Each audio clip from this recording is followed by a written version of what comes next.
The New York Times stories of rape on October 7 filled the corporate and mainstream media as lawmakers and journalists were horrified by these accounts, calling for fierce retaliation against the perpetrators. Yet, The Intercept reported that the one witness who inspired the New York Times title, "Screams Without Words," kept changing his story of what he claimed he saw at the Nova Music Festival, and more contradictions began to arise.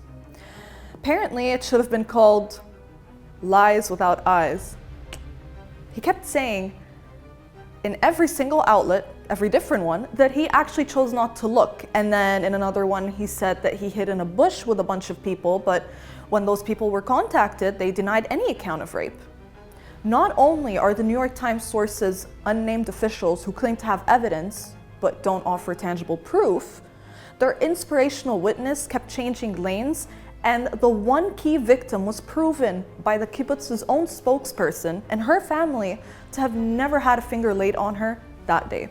Not to mention, the article was scripted by an Israeli filmmaker who previously served in the Israeli occupation forces. This made-up story and allegations drove the West and its human rights organizations into a spiral of anger in less than 24 hours, no questions asked. Why?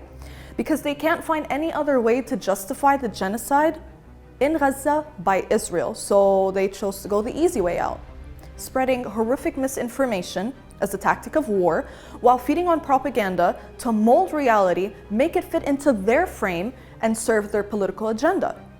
The true horror stories of thousands of Palestinian women who, for the past 75 years, have been attacked, they've been brutalized, they've been raped, that never struck a nerve for the West. And they blatantly asked for more evidence, and they dismissed them when they were given. Selective humanitarian advocacy has been a long-standing staple of the West and its tool for control, the media.